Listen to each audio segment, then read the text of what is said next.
Hi, my name is Ken Lasseson. Today we could be looking at a whole stack of different reports from one person who has a variety of conditions and circumstances. I term the talk Harmonizing Different Results because sometimes we have agreement, sometimes we have disagreement. And of course, when we're talking to the labs, everyone claims their answer is right. So let's go in and see what we are going to do.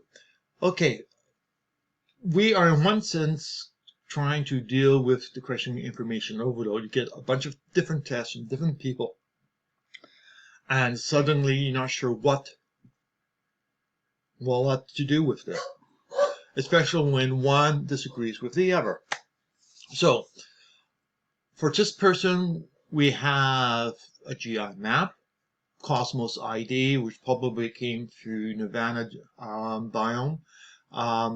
We have 3 SIBO tests, we have a leaky gut test, and we have a microbiology test. So we have a lot of tests, and there's additional ones besides that, but they were not specific for the microbiome, which is my focus.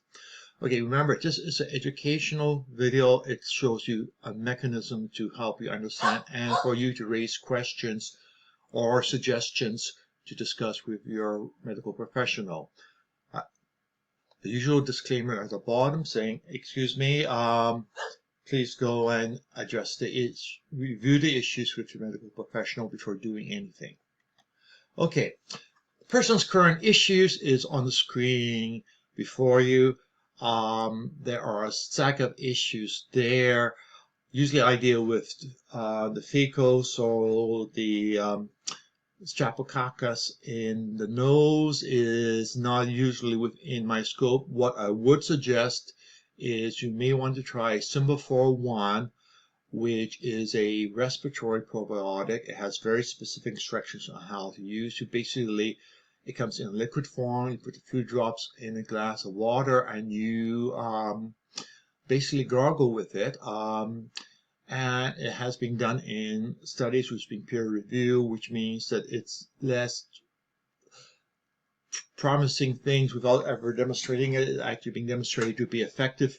Whether or not it's effective for this particular Streptococcus, I do not know, but it's a reasonable choice. Other choices are possibly other probiotics, which would be there. Again, it's a bit of an awkward thing, but that's a whole separate topic. As to, for my case, it would be largely speculation because we don't have hard information. So we have a whole stack of things sitting there, and some of them are familiar, like poor memory, severe fatigue, irritability, anxiety, depression. Those are shared across a large number of conditions, including chronic fatigue syndrome. So let's go in and start looking at that. First thing I should do is a word of caution, because we are partially doing a little bit of apples to oranges. We are using Cosmos ID for our microbiome data source. I do not have many samples from Cosmos ID. So the result is it defaults back to a combined sample references using BiomeSite and Thrive tests. For comparison, BiomeSite or Thrive tests are the best ones for comparison, the most valid.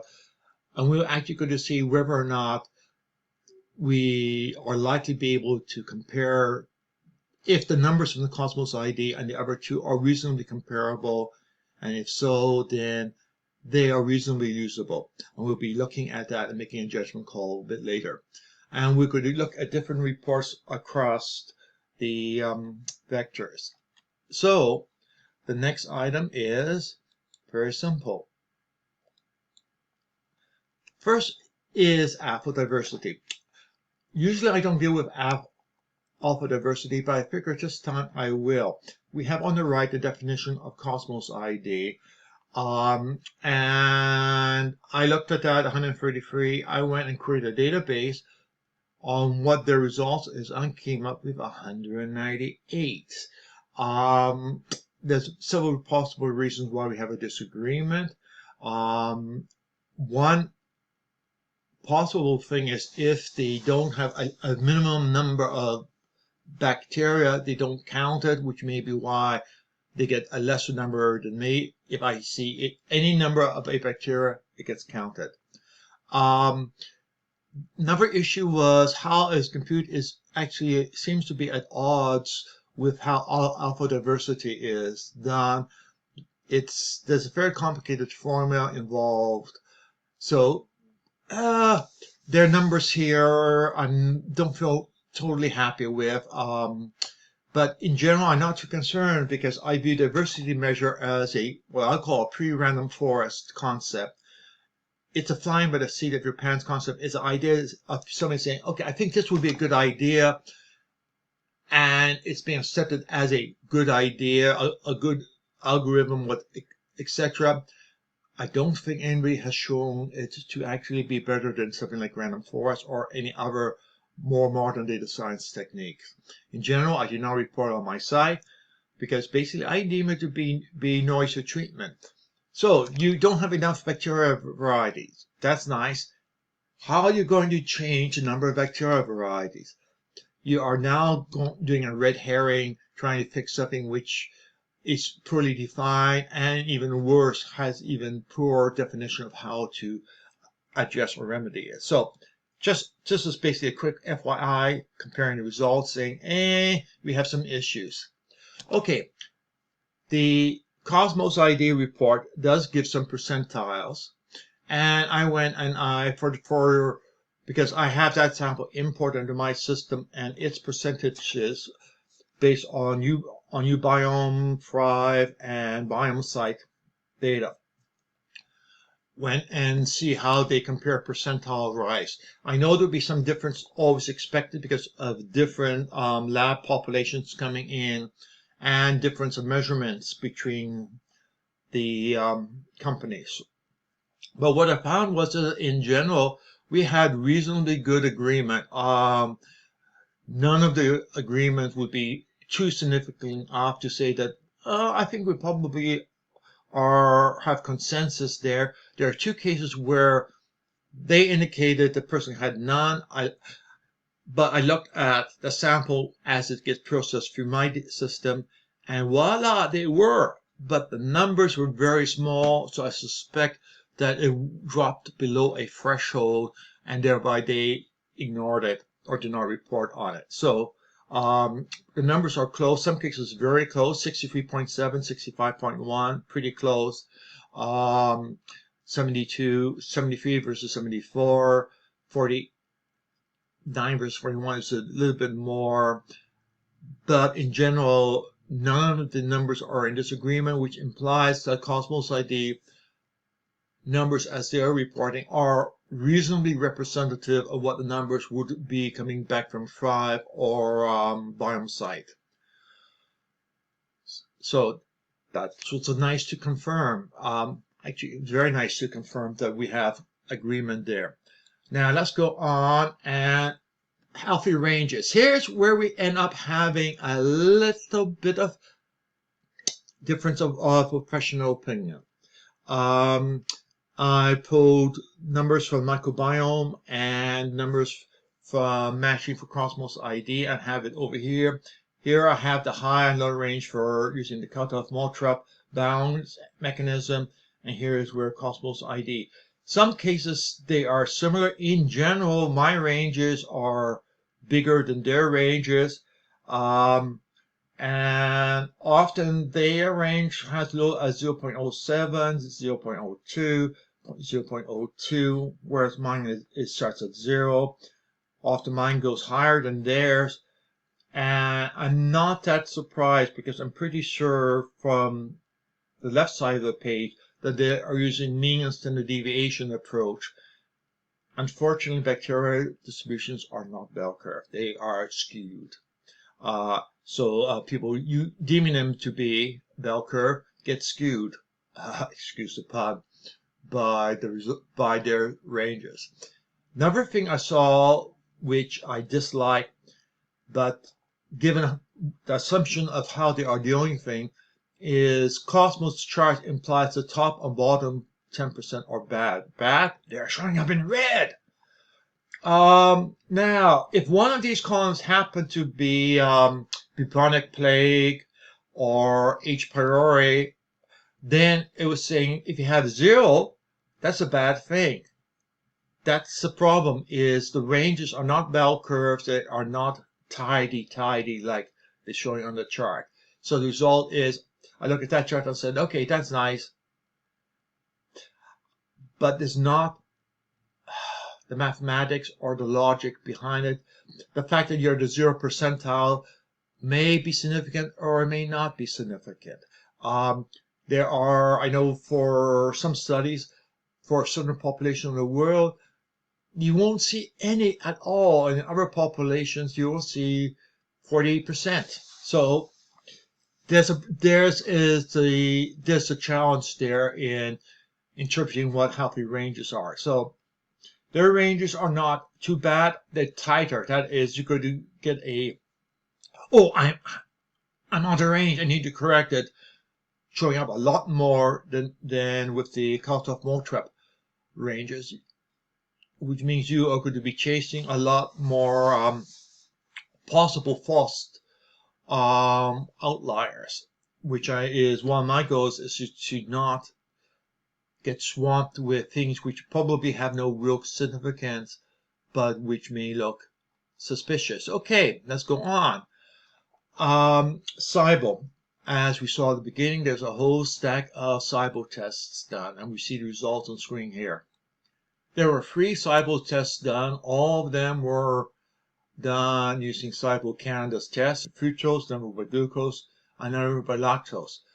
The first 2 were absolutely negative across the board, and the last one had a positive for methane.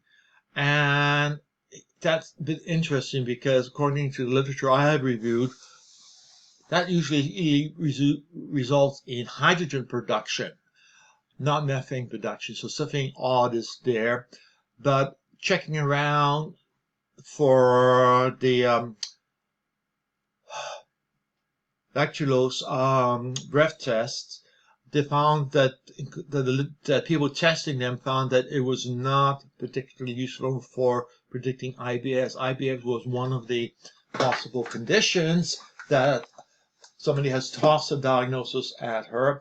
I went and took her sample. I went and filtered it by PubMed, and the result was we have absolutely no bacteria associated with SIBO in the results. So that means chances are it may look like SIBO, it may quote smells like SIBO for the methane, but it may not be SIBO. Let's go on. The intestinal permeability, all the results came in the reference range, which means in theory there is not a problem with intestinal permeability, which is generally good. Just sort of it was okay, so that is by the labs, not a result or to be concerned about. We now moved on to GI map. Everything was normal except for a small number of things. And here where it becomes interesting. Clostridia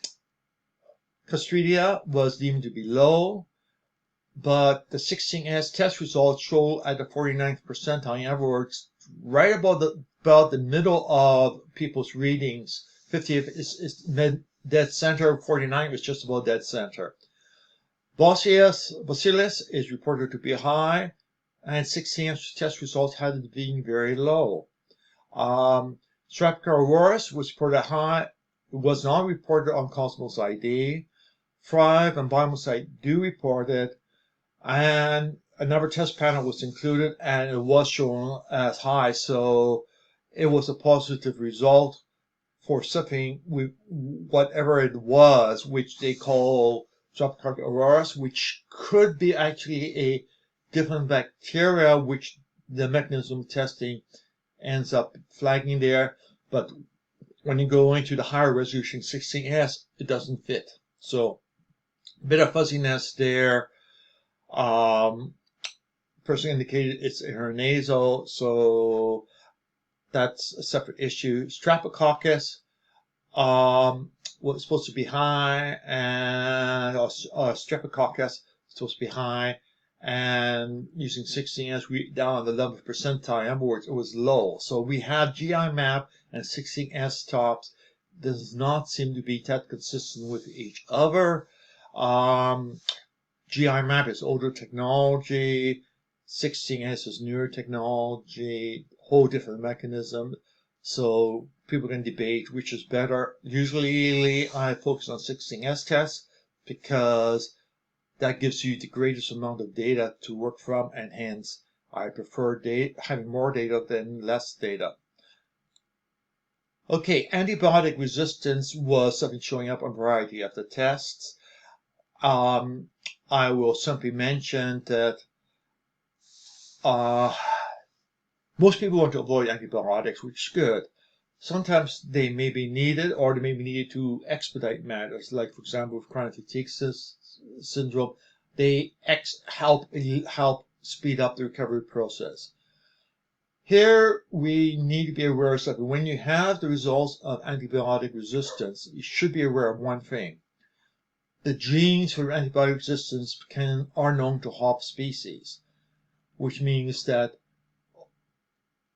down over here we have a particular thing, and it's been checked for susceptibility, and you have two things which is resistance to. Over here we have a different set of antibiotics. Some are also resistant. Up at the top we have again more antibiotics. Some are resistant. In general, if you in your report get any antibiotic which you are resistant to, usually assume that there's a good chance the other bacteria circulating in your gut will probably have picked up some of those genes, and it will likely be resistant to those particular antibiotics too. So it just gives you okay, I need to keep my eye out for how susceptible, how resistant, which resistant genes I have in my gut. Okay, now let's go on once more. Antibiotic suggestion. I went and tried going through, and I came up with actually no suggestions, which meant the last exercise wasn't particularly useful. When we have no suggestions, there are several possible causes. There are no high items to be reduced, and we'll come back to that shortly, and you'll find out that actually was probably the root cause. We have no information in our database, which happens. We don't have every bit of information of every study, and sometimes there are no studies giving the information we want. And we could have information canceling each other. And here, from the sample, we see at the species levels, we have 4 which are too low and 4 which are too high. So they seem to almost balance off. So anything that will usually hit one will hit the other, which means you are going to make the low worse, and you could make the high down. So it's questionable whether or not you should do it. When for just particular genus, I went over to look at Jason's preferred range, and smack in the middle of his preferred range. In other words, you shouldn't be monkeying around with these because they seem to be exactly where you want to be. Okay, now I went back, and some of the descriptions, some of the symptoms that she described, I do have extracts from PubMed where those particular symptoms had certain bacteria associated with it. So I went through, SIBO, we had no bacteria. Insomnia, we have 2 bacteria which are too low. Depression, we have 3 different bacteria which are reported as too low. IBS, 2 which are too low. Acne, no luck. Arthritis, we have a stack more, which her samples, the numbers are all too low on certain bacteria. Nothing was high.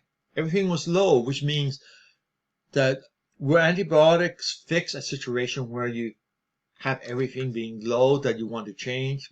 Don't think so. technically it's possible, but that's a very obtuse case. Okay, so what do we do then?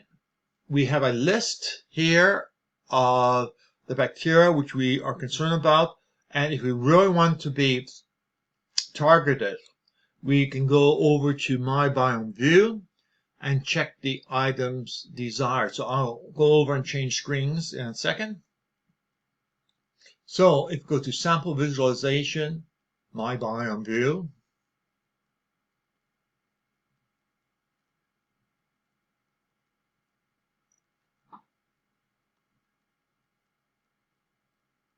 and we see, voila, we have everything there. So you can just do a search for a particular item. Like, for example, Lactococcus was one of the items there. So I can just do it. Actually, that was one of the items which are low. I put check marks here. Another one, or let's see, Lactococcus was also low. And I can go through and have all the items of concern, and then go up to the top, click that, and it will take me over to there, and then we have the hand-picked bacteria it will be added to, and I can go and see what's in the hand-picked bacteria, and voila, we see what we have selected, and you have reference numbers here. So we now have a hand-picked set of bacteria, all which happens to be too low, which are things which we are wanting to improve. Okay, so let's go back and continue onwards. So we are back, and I went through and took her sample and put through some suggestions. First, using Jason's ranges, and ended up getting a list of things to add or things to remove. And then, of course, you have the bacteria selected showing up at top, and down below you have commercial probiotics, favorite oils, and other additional information. But the roots items are sitting there. And so we have a variety of things there. Soy, inulin are high there. Cocal is high there. And Lactobacillus plantarum. Over on the right side, you have some stuff which are low.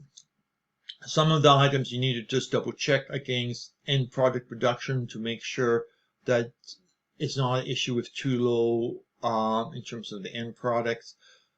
For the moment, for illustration purposes, let's not be concerned about that. So what we have is, we have things that you should add, things you should not do or reduce taking as much as is practical. And we can now go on to the next one. Is I went and used the count of multiple outliers, which works across all levels of the bacteria and grind through. We notice inulin is there. We have a fair number of things which seems to be similar, and over here we have again things, some of which appears to be similar to the last list. And then I went and used the hand-picked bacteria, so we're only going to be looking at the things which will increase these half dozen bacteria which we are low in. We're not trying to reduce any bacteria, we're trying to increase a collection of bacteria. And now we have spelled out what what modifiers will help those. So we now have 3 lists. But the next stage is very easy. I just put the 3 lists side by side here, and you will notice like inulin, number 1 on 2 of them, number 2 on 1 of them. Each one will go up and down a little bit depending on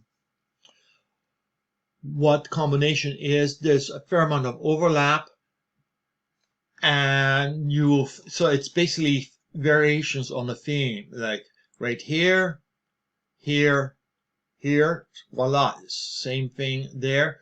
We have soy, soy, soy, and soy. The ranking of ordering compared to the best goes up and down. Fasting, we don't have fasting there, so we have 2 out of 3. We have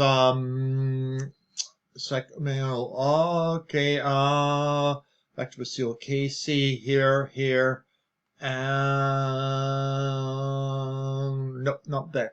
So you will find that there will be a fair amount of overlap between that, and if you make a longer list, you may well find everything matching up, just different rank order between one and the other. So it gives you a way to quickly look at it, and if you are wishing to be ultra-conservative, you could simply work on stuff which is on all three of them, like resveratrol is here, here, and here. So you can just work that way, or you can work from one particular one, etc. So with three of them showing generally the same type of thing, you should be very comfortable that it makes sense to follow that advice. Okay, now what I haven't done, because I'm coding it up this weekend, among other things, and probably have 1 or 2 weeks to mature it before I do a new video on it, and I'll probably continue on with this person's video in the next one, is Citizen Science 2.0. Basically, I ended up revising how my Citizen Science is. Actually, I kept the same way. I just have improved the efficiency of doing calculations so that I have a far sweeter and faster computation. The other way was taking hours and hours of computer time. Now I can do it in a relatively few minutes. So what we have on the site now is Citizen Science 2.0 page, and I will just go in and bring in there, and what you will find, this one is under lookup, and Citizen Science on symptoms. I should change that to 2.0. And if you go down, and if I go to where do you find immune manifestations, let's go down to bloating and click that. It will now show you down below what bacteria is associating with bloating. It will give you the odds of this relationship being random, so the odds are 1 in 842 for here, and then it describes you the pattern. The pattern is between 66 and 100th percentile, or actually the next one down is even more refined. It's all the way up to the 75th percentile.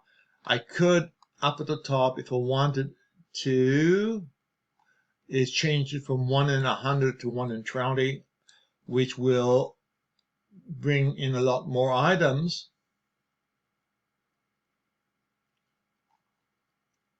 And so delta bacteria. So some cases we have here at 4. It means the weaker ones are showing up there. And what that means is we have 199 bacteria, which is too much noise to really being useful. That's why the choice is 1 in 100, which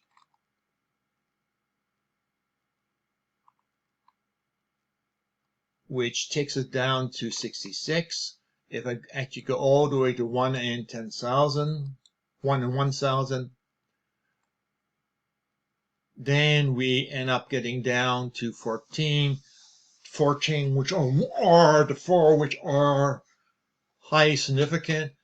And here we have one from the other chart, which is the bacterium, and 0 to 25 percentile. Simple translation, it means it's too low. We have here some other things which are we identify as too high. Whether or not this species will be on your report depends on which lab you use it.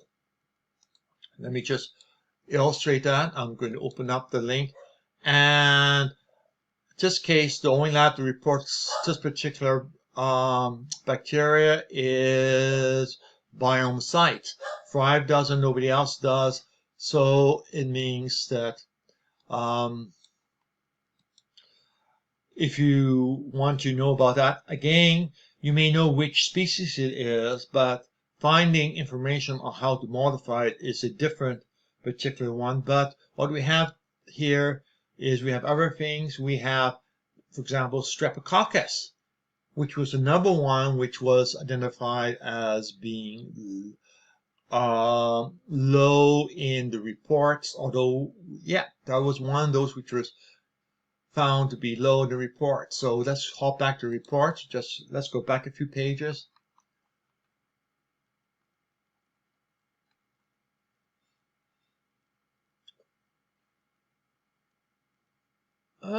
Interesting. So we may, that was a specific species. Okay, so basically the citizen science aspect is in progress, and I've updated, thanks to suggestion from Daniel, I've updated it so that I'm going to be starting to move over to images instead of emoji. So here we have a image indicating which bacteria are involved, so you can just see which information about the bacteria. Here we have the distribution chart for how many people have it. And on this chart, if you see the same thing occurring twice, one means that we are testing it with just 50 to 100 percentile. Here we're testing with 66 to 100, which means the higher we move towards the top, the stronger the relationship is, because the odds of it being random keeps going more and more. So that's basically it. And let's go on, and I think we're just about done. So conclusion is we identify some of the bacteria related to symptoms by the National Library of Medicine, commonly called PubMed. We have generated suggestions of what to do or what to change. We use 3 different ways of doing it. One is Jason's criteria, which only covers a few bacteria. We also use the, spelling error there, the cutoff Moltrep bounds. And we also handpicked based on PubMed identified issues. When we ask for suggestions for each one of those 3, we end up with very similar lists, just in slightly different order, because each time it processes it, there's a different combination of bacteria. So the slight difference of combination shifted priorities up and down a bit. But the lists were very similar. We do have one more option using Citizen Science 2.0, but we need to wait until I finish, get coding and get time. I do have a day job, fortunately or unfortunately. If somebody cares to arrange a nice big fat grant for me, to give up the day job and do this full time, I'll probably be quite happy. Okay, so I think it's time for me to have coffee and people to go off and take a look at the new Citizen Science page and just take a look through things. Okay, bye.